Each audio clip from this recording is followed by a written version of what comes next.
Well, folks, here we are.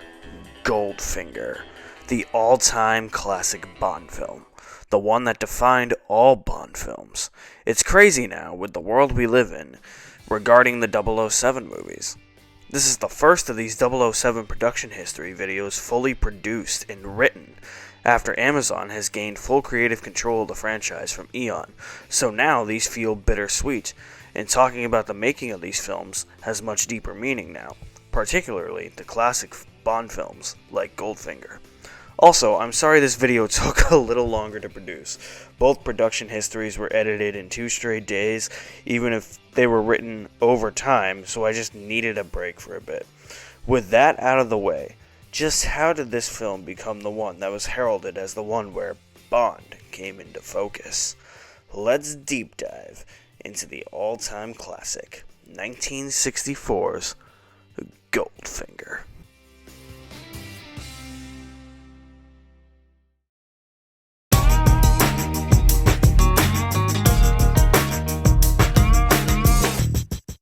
During the production of From Russia with Love, screenwriter Richard Maibaum began work on the script for the next Bond adventure. The next film was intended to be an adaptation of On Her Majesty's Secret Service, but the film was put on hold due to a quick turnaround release date of September 1964, which meant there was not enough time to prepare for filming on location in Switzerland. Somewhere in the multiverse, a version of Majesties, starring Sean Connery as Bond, exists. But alas, it was just not meant to be. The producers were also still not able to produce Thunderball, as the court case between Kevin McClory and Ian Fleming regarding the rights to that story was still in high court. This forced Albert R. Broccoli and Harry Saltzman to pivot once again and produce Goldfinger as the third Bond film. Goldfinger was produced on a $3 million budget, equating the budgets of both Dr. No and From Russia with Love combined. Because of this large budget, Goldfinger was considered the first Bond blockbuster. Goldfinger was chosen as the novel to adapt because the previous films had focused on the Caribbean and European film markets, and Goldfinger could be made with the North American market in mind. Terrence Young, who had directed the first 2 installments in the series, did not return to direct Goldfinger.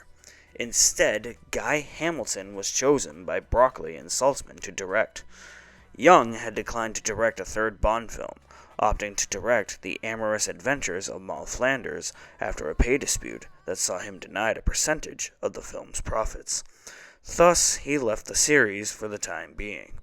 With Hamilton in place to direct, Hamilton, who had previously turned down the opportunity to direct Dr. No, felt he needed to make Bond less of a quote-unquote superhuman, and to accomplish that, had to make the villain more powerful. Hamilton had known Fleming from their days in World War II, as both were involved with intelligence matters in the Royal Navy. Goldfinger saw the returns of Bob Simmons as the stunt coordinator, and Ken Adam as the production designer. Both were integral to the success of Goldfinger. Simmons choreographed the fight sequence between Bond and Oddjob in the vault at Fort Knox, claimed to be one of Bond's best fights, while Ken Adams' efforts were regarded as some of, if not his finest work in film. How it feels to get so close.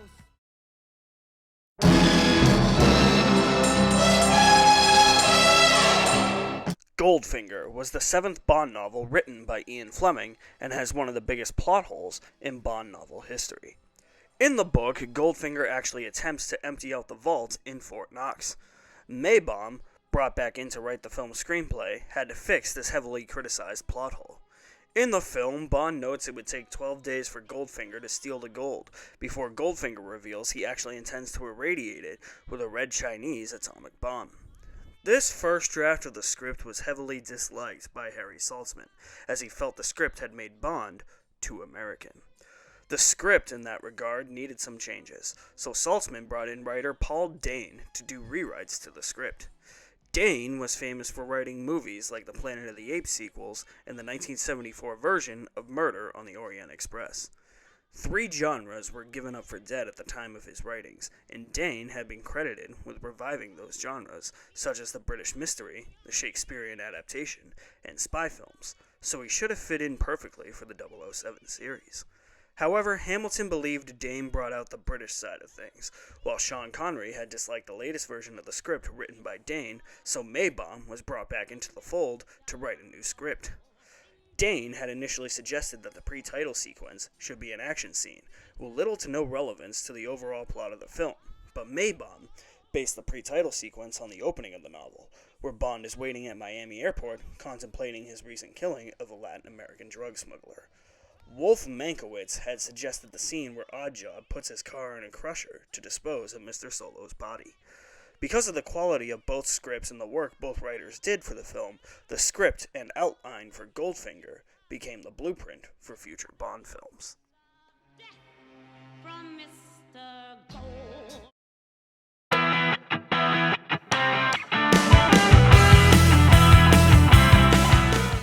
I feel like I don't have to go through much of the Whitehall MI6 Brigade, as I will call them, such as Bond, Moneypenny, Q, and M. I've covered all those in the previous 2 videos, and I feel like if I talk about them here, it'll just be regurgitating the same things I've said about them in those videos, and it'll seem really repetitive. There is some extra information about a couple of them I will add here, but to make it short, Connery returned for his 3rd turn as 007, while Lois Maxwell, Desmond Llewellyn, and Bernard Lee returned as Moneypenny, Q, and M. To note, though, this is the one where Connery started to become a bit disgruntled with playing the role, which would reach its all-time high during the filming of You Only Live Twice. Connery faced a pay dispute during filming, and after he suffered an injured back during a scene between Bond and Oddjob where Bond is knocked unconscious by Oddjob in Miami, the dispute was settled. The deal was that Eon and Connery had agreed to allow Connery to receive 5% of the gross in each Bond film he starred in. Llewellyn as Q was told by Hamilton to inject humor into the character, leading to the friendly antagonistic relationship between Bond and Q that would be a running gag throughout the series. With those small new tidbits out of the way, let's talk the supporting cast, starting with Goldfinger himself. Goldfinger was played by German actor Gert Fruba. In his early career, Fruba had initially worked as a violinist, but abandoned it for cabaret, and had also managed to get into theater.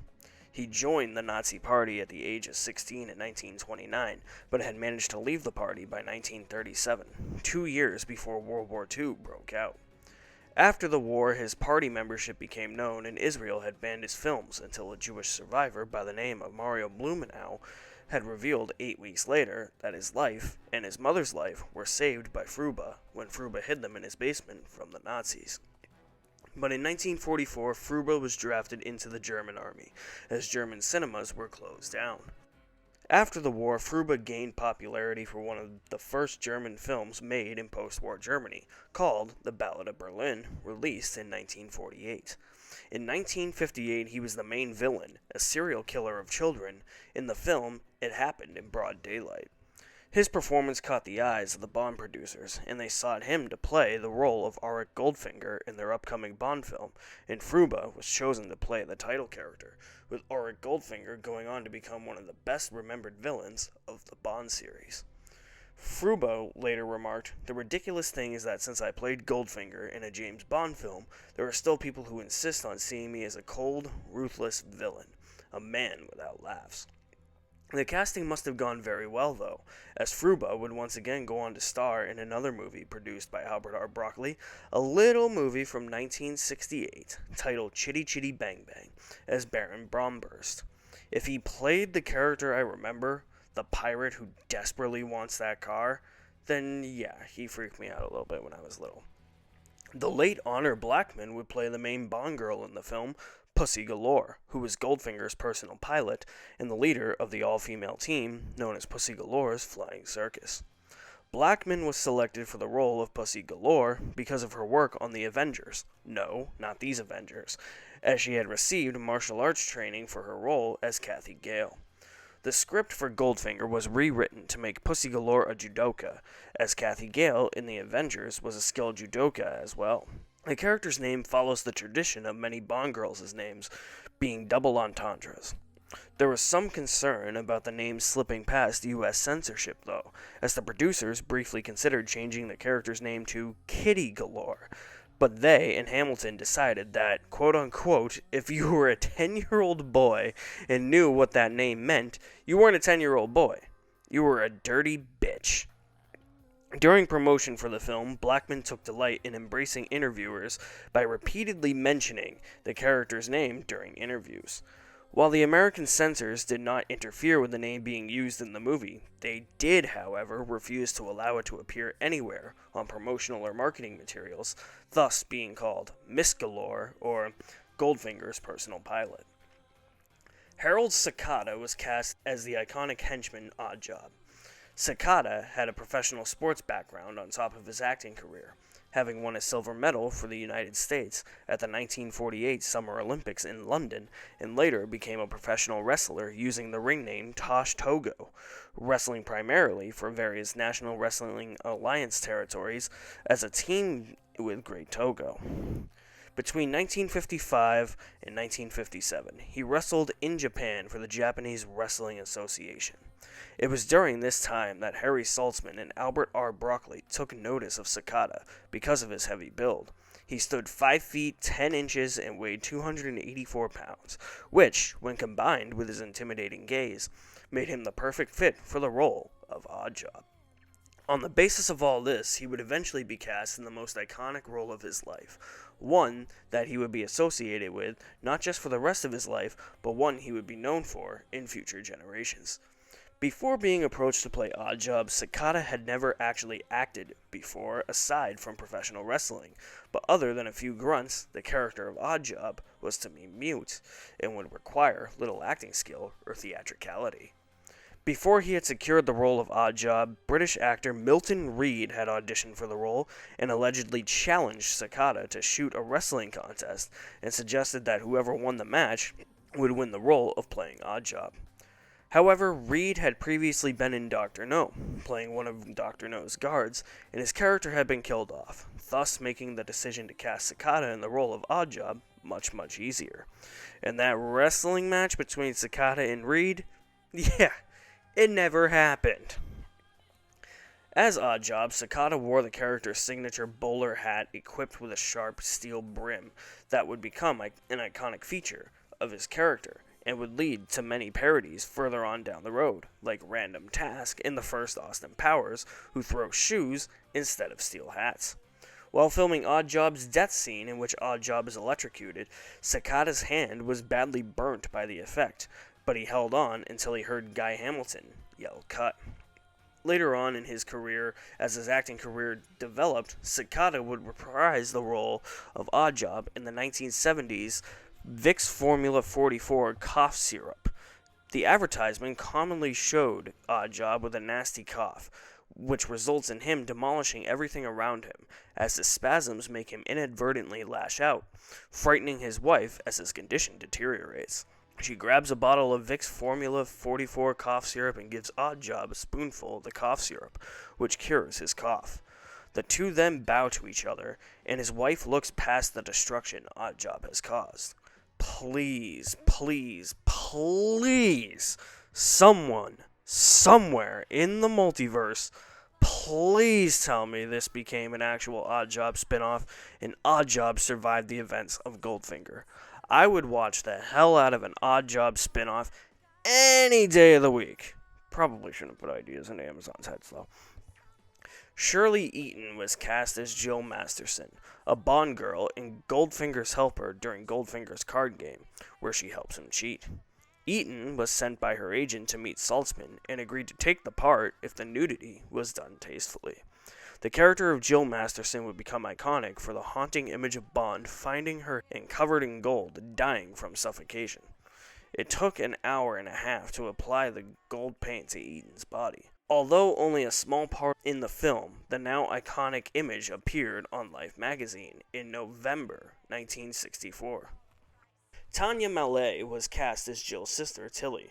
She worked as a model before transitioning to acting, appearing 4 times on the cover of the British edition of Vogue between 1961 and 1964. Malay has reportedly auditioned for the role of Tatiana Romanova in the previous Bond film, From Russia with Love, but was unsuccessful in landing the part due to her English accent, despite being half Russian. Malay stated that she was given the role of Tilly in Goldfinger when someone sent a photo of her wearing a bikini to Albert R. Broccoli. Despite the film's commercial success, Goldfinger would be Malay's only major film role, with her only other acting role being in 1976 for an uncredited appearance in an episode of New Avengers. After this role, she returned to modeling due to the money being dreadful and not having enough personal freedom while filming Goldfinger.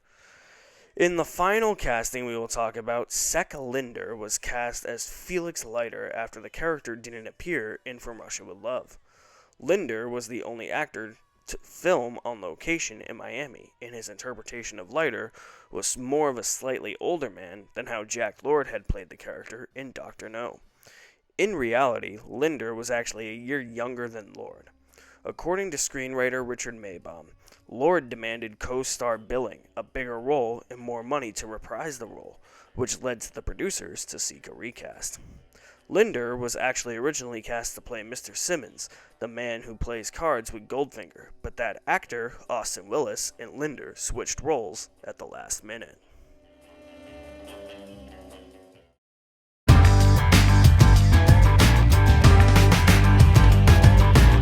Goldfinger began principal photography on January 20th, 1964 in Miami Beach at the Fontainebleau Hotel. The crew was small, consisting only of Hamilton, Broccoli, Adam, and cinematographer Ted Moore. Connery never traveled to Miami to film because he was filming another movie named Marnie elsewhere in the United States. On the DVD audio commentary, Hamilton states that other than Linder, no other main actor was actually present to film the Miami sequence. Connery, Fruba, Eaton, Nolan, who played Dink, and Willis filmed all their parts on a soundstage at Pinewood Studios when filming moved there. Astounding how well they made that work in the film. You can't even tell. Miami also served as the location to the scenes involving Leiter's pursuit of Oddjob. After 5 days in the United States, production then returned to England, with the main location being Pinewood Studios, home to many of the sets seen in the finished film, the Fontainebleau Hotel, the South American city of the pre-title sequence, and both Goldfinger's estate and factory. 3 places near the studio were used: Black Park for the car chase involving Bond's Aston Martin and Goldfinger's henchmen inside the factory complex, RAF Northolt for the American airports, and Stoke Park Club for the golf scene, which would later also appear in Tomorrow Never Dies and a little Daniel Craig-led film from 2004 called Layer Cake. The end of the chase, when Bond's Aston Martin DB5 crashes into the wall because of the mirror, as well as the chase immediately preceding it, were filmed on the road at the rear of Pinewood Studios, Soundstages A, and the prop store. That road has gone on to become known as Goldfinger Avenue. Ian Fleming visited the set of Goldfinger in April 1964. Unfortunately, he would never live to see the release of the third James Bond adventure for the big screen.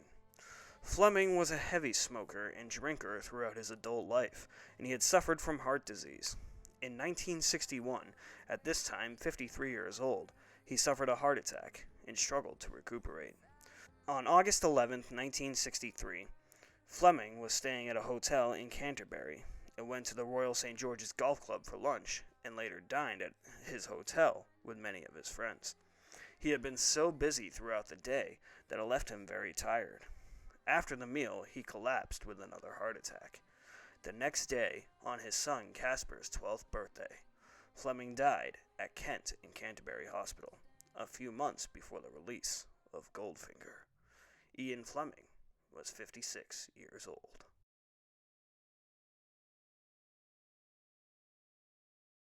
Principal photography then moved to Switzerland, with the car chase being filmed at the small curved roads near Rielp, the exterior of the Pilatus aircraft factory in Ston serving as Goldfinger's factory, and Tilly Masterson's attempt to snipe Goldfinger being shot in the Furka Pass.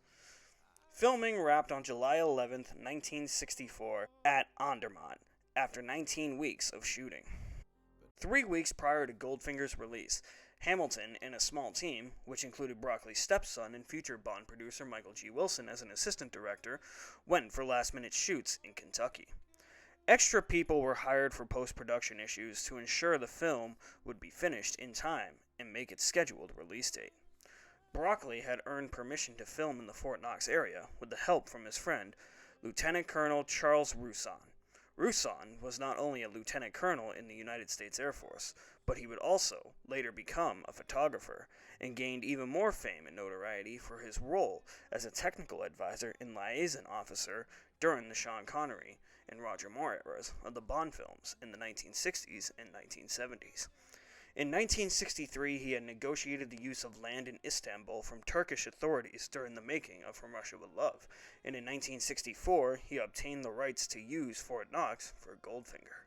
He would also be a technical advisor on the next Bond film, Thunderball, as he was able to supply the Bell rocket belt for use in the film. He would also work on You Only Live Twice and have a small cameo during the New York City scenes in Live and Let Die. To shoot Pussy Galore's flying circus gassing the soldiers, the pilots were only allowed to fly 3,000 feet above the ground. Hamilton recalled that this was hopeless, and therefore they started flying at 500 feet, causing the U.S. military to go absolutely berserk and ballistic. The scenes of people fainting from the gas involved the same set of soldiers, but moved to different locations. For obvious security reasons, filming was not allowed inside or even near the U.S. bullion depository. Because of this, all the sets inside the depository had to be built from scratch inside Pinewood Studios.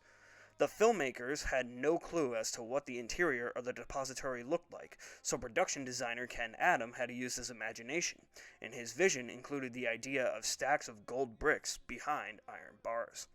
Good old Ken Adam, always coming through in the clutch for these movies. Adam had later told The Guardian that no one involved with the film, or anyone in general, was allowed in Fort Knox, but because Cubby Broccoli had some good connections, and the Kennedys loved Ian Fleming's books, I was allowed to fly over it once. It was quite frightening. They had machine guns on the roof.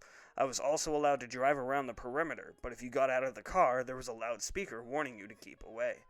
There was not a chance of going in it, and I was delighted because I knew from going to the Bank of England vaults that gold isn't stacked very high, and it's all underwhelming.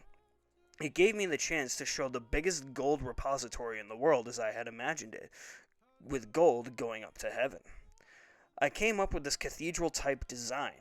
I had a job to persuade Cubby and the director, Guy Hamilton, at first. However, Harry Saltzman had disliked the design's resemblance to a prison, but Hamilton had liked it enough that it was built. The controller of Fort Knox later sent a letter to Adam and the production team, complimenting them on their imaginative design and depiction of the vault. But United Artists started to have a problem. They were receiving letters from angry people wondering how a British film unit could be allowed inside Fort Knox. The set was deemed so realistic to the actual vault inside Fort Knox that a 24-hour guard post was stationed at Pinewood to prevent the gold prop bars from being stolen.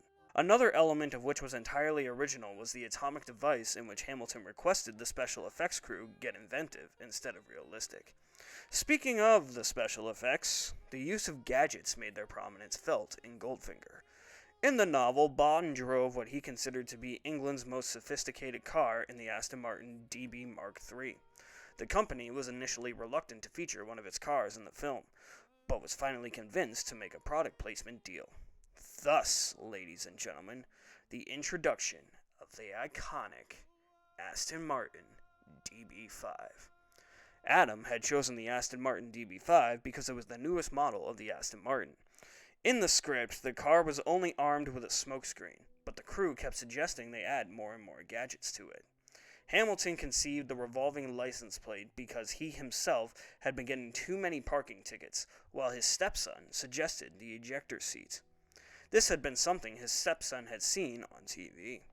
A gadget near the lights that would drop sharp nails was replaced with an oil dispenser because the producers thought the original could easily be copied by viewers. Adam and engineer John Steers overhauled a prototype DB5, installing these and other gadgets into the car over a 6-week span. The first take, in which the car drives through the fake wall, can be seen in the trailer. 2 of the gadgets were not installed in the car. Those gadgets were the wheel-destroying spikes, which were made entirely in studio and inspired by chariots from the film Ben-Hur, and the ejector seat used a seat thrown around by compressed air, with a dummy sitting in the seat. Another DB5 was created, but this time without the gadgets, and was eventually furnished for publicity reasons. This car would be seen again in the next film, Thunderball.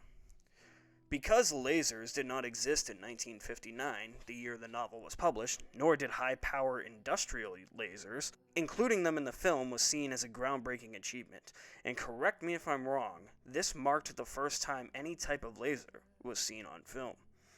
This differed heavily from the novel because of the non-existence of lasers in real life. In the novel, Goldfinger uses a circular claw to try to kill Bond, but the filmmakers decided against using the claw in the film, and decided on the use of a laser in order to keep the film fresh. Hamilton immediately thought of giving the laser a place in the film's story as Goldfinger's weapon of choice. Ken Adam was advised on the laser's design by two scientists from Harvard who had helped design the water reactor from Dr. No. The laser beam itself was an optical illusion effect added in post-production. For the close-up shots of the beam where the flame cuts through the metal, technician Burt Luxford heated the metal with a blowtorch from underneath the table to which Bond was strapped. Think of something similar to a Bunsen burner, at least that's how I'm picturing it in my mind. This, ladies and gentlemen, is how the iconic laser scene was created. It really shows just how much work really went into these movies, especially with the limited technology the crew had in the 60s compared to today. And even today, that's an effect that could easily be computer generated. It gives you a lot more respect and perspective for film crews of the old school movies, who had to rely heavily on practicality for effects. So kudos to them. A model jet was used for wide shots of Goldfinger's Lockheed Jetstar and was painted differently on the right side to be used as the presidential plane that crashes at the end of the film. Ford provided several cars for the film, including a Mustang that Tilly Masterson drives, a Ford Country Squire station wagon used to transport Bond from the airport to the stud ranch, a Ford Thunderbird driven by Felix Leiter, and a Lincoln Continental in which Oddjob kills Solo. Before being placed in the car crusher, the Continental had its engine removed, and the destroyed car had to be partially cut so that the bed of the Ford Falcon Ranchero could support the weight. The opening sequence was once again designed by graphic artist Robert Brownjohn, returning from Russia with Love. Brownjohn decided to use clips of all the James Bond films up to that point, projected on Margaret Nolan's body. Its design was inspired by seeing a light projecting on people's bodies as they left the cinema. Visually, the movie features a lot of gold motifs, reflecting Goldfinger's obsession with gold. All of Goldfinger's henchmen in the film are red, blonde, or blonde, including Pussy Galore in her flying circus, aside from his private jet stewardess, who was Korean, and the jet's co-pilot, who sported black hair. The Rolls-Royce Goldfinger owns in the film is painted yellow and has a number plate with AU1 inscribed on it, reflecting the chemical symbol for gold. The car also sports yellow or gold items or clothing in every scene it appears in the film, including a golden pistol. Jill Masterson is famously killed by being painted entirely in gold, which according to Bond causes her to die of skin suffocation. This wasn't an actual cause of death, though. It was entirely fictional, but was made so believable by the film that the now iconic scene made the public accept, or at least most of the public, to believe and accept it as an actual medical fact. There was an urban legend that circulated that the scene was inspired by a Swiss model who accidentally died the same way while preparing for a photo shoot. Bond is bound to a cutting bench with a sheet of gold on it before nearly being lasered. Goldfinger's factory henchmen in the film wear yellow sashes. Pussy Galore wears a metallic gold vest twice in the film, and Pussy's pilots all wear yellow sunburst insignia on their uniforms. Goldfinger's hostess aboard his private jet, Melee, wears a golden bodice and a gold accented sarong. The idea to center the movie around a gold-themed motif originated from a design concept by Ken Adam and art director Peter Merton.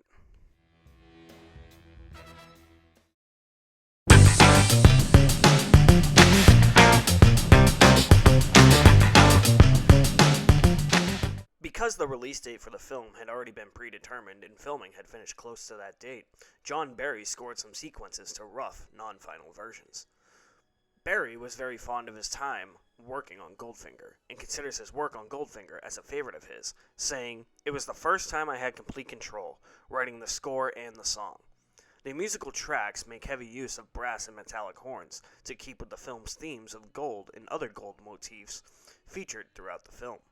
This also led to the score being described as brassy and raunchy, with a sassy sexiness to it. Goldfinger began the long-running tradition of theme songs introduced over the opening title sequence, the style of the song from the pop genre and using popular artists.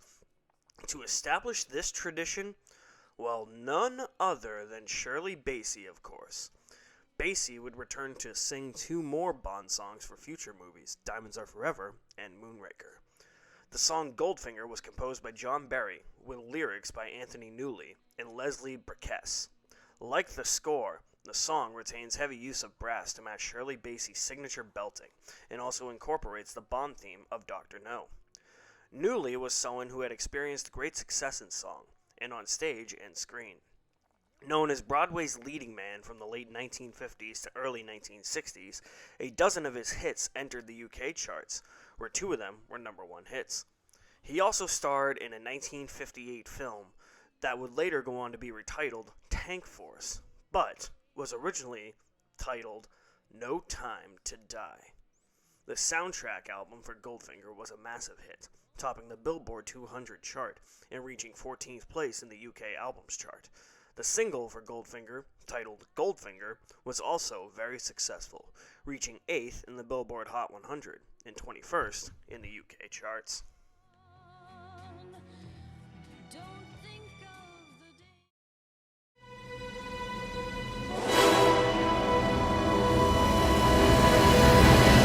Marketing for the film began as soon as filming started in Florida, with Eon allowing photographers to enter the set to take pictures of Shirley Eaton covered in gold. Brown John, who was responsible for the opening credits, was also responsible for the film's posters for the advertising campaign, which featured actress Margaret Nolan. The James Bond movie franchise was now firmly established, and the producers had the choice to go for a simpler image to promote Goldfinger. Brown John was tasked with presenting the following ideas. How do you show a gold dead girl? How do you sell the mystery of that? Instead of conventional artwork, Brown John opted for an innovative photographic approach, basing his idea for the poster design on his design for the opening credits. On the poster, Brown John was able to create what was seen and dubbed as an attractor. To accomplish this, Brown John projected an image of Bond and Pussy Galore onto a girl painted in gold, and there is where actress Margaret Nolan came in, as she was the woman painted in gold and also played Dink in the film. This was done as a way to attract intrigue and interest, but also implies that the Bond series has evolved with its cutting-edge technology, which would become a major part of Bond's worldwide appeal, starting with this film. The U.S. poster campaign relied more on taglines to grow Bond's box office appeal, while the Japanese posters focused mainly on the women. In a stark contrast, the Irish poster campaign opted for more overtly sexual imagery, with a gold hand instead of a gold girl. The French poster campaign stayed with a painted style in order to publicize the first 2 Bond films in that country. The UK poster campaign wasn't much different from the US campaign, with the large difference being the removal of the taglines, more of an emphasis on the credits of the film, and the addition of a naked girl covered in gold. The US one-sheet poster featured a collaboration from Brown John and David Chasman, which overlaid the Golden Girl image with photographic images of Bond fighting, posing with his gun, and embracing Pussy Galore. Also, to promote the film, the 2 Aston Martin DB5s were showcased at the 1964 New York World's Fair, where it was dubbed the most famous car in the world. Naturally, sales of the car increased significantly. Corgi Toys began its relationship, which lasted decades with the Bond franchise, producing a toy of the car, which in turn became the highest-selling toy of 1964.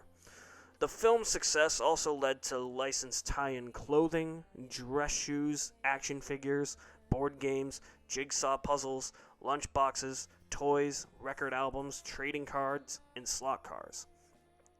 Goldfinger premiered on September 17, 1964 at the Odeon in Leicester Square in London, with the general release in the UK the next day. Leicester Square was packed with sightseers and fans. Because anticipation for the film was so high, the police had trouble controlling the crowds, and a glass door to the theater was accidentally broken. Due to this incident, the film started 10 minutes late at its premiere. The United States premiere occurred on December 21st, 1964, just in time for Christmas, at the DeMille Theater in New York. The film opened in 64 cinemas across 41 different cities, and eventually peaked at 485 screens. In Israel, however, as I alluded to earlier in the video, the film was temporarily banned due to Gert Fruba's association with the Nazi Party. After several months, the ban was eventually lifted, after a Jewish family had claimed that Fruba had protected them from persecution during World War II and publicly thanked them. Critical reception of the film was strong out of the gate and late in the theatrical run of the film, and has had an everlasting acclaim since its debut. Rotten Tomatoes gives the film a score of 99% from the reviews collected from critics. Many critics agree that Goldfinger is where the Bond series found its stride, and was where the series was firing on all cylinders. In my personal opinion, yes, this is one of the greatest Bond films of all time. I know I feel like I've been saying that and have been nothing but positive towards my own brief thoughts of these films so far, and that will eventually change. It's just the one where everything that defines Bond comes into focus.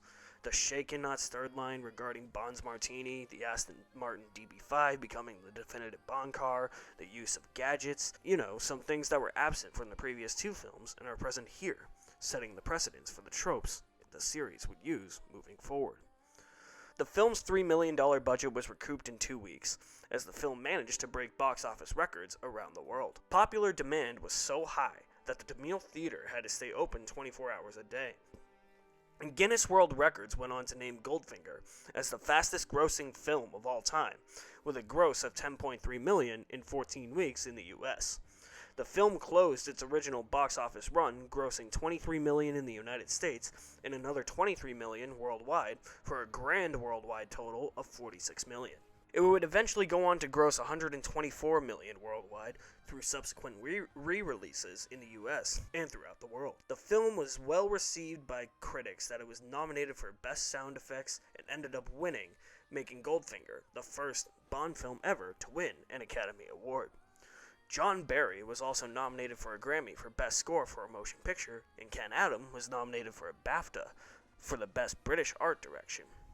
With Goldfinger leaving such a lasting impact and everyone lining up to the masses to see the movie, there had to be some sort of lasting impact regarding the film, right? Of course there was. What was that impact and legacy, you ask? Well, let's take a look, shall we?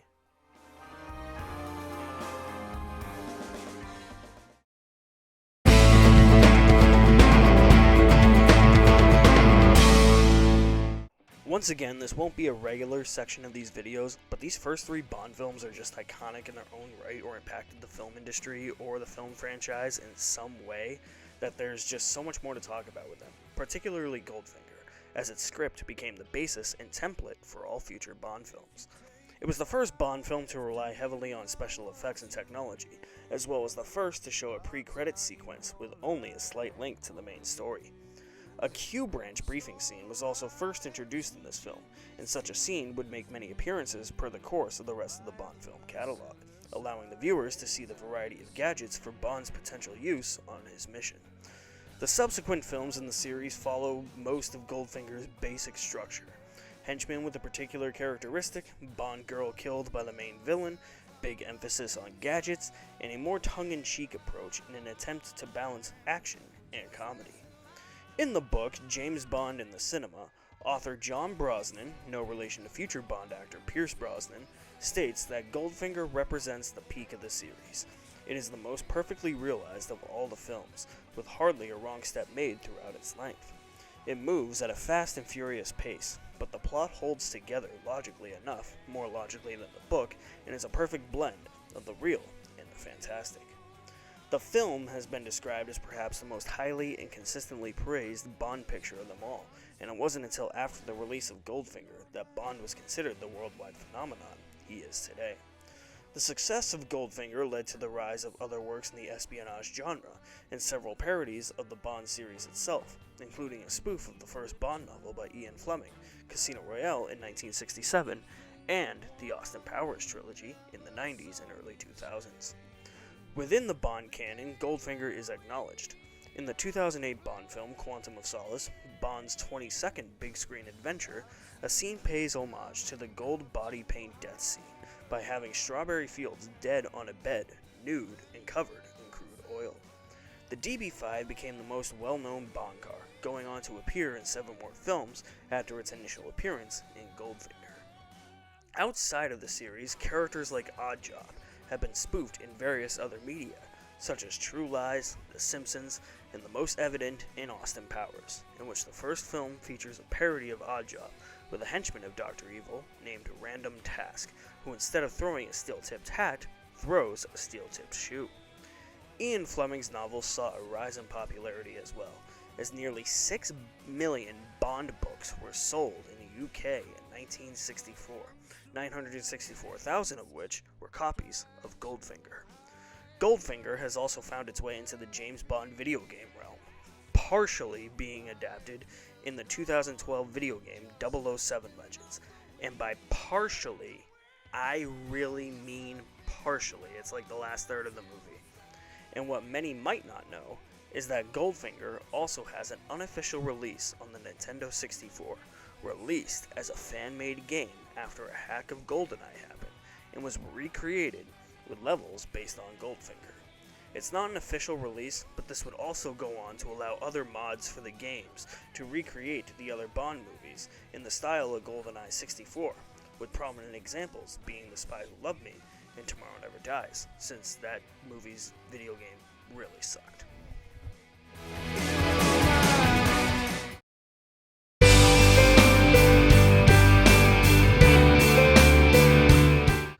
Goldfinger, ladies and gentlemen. That's it. That's the story behind one of not only the franchise's best, but cinema's best films and how it got off the ground. I think it's fair to say that Goldfinger lingers in the minds of Bond fans everywhere. More than fair to say that, actually. And even if there are just casual fans, I'm sure this one will linger in their minds for a long time after the credits roll. To be honest, out of these first 3, this one was the one I was really looking forward to researching and digging into the most, since it has cemented its status as one of the best in the franchise. So to finally talk about it, it was a lot of fun.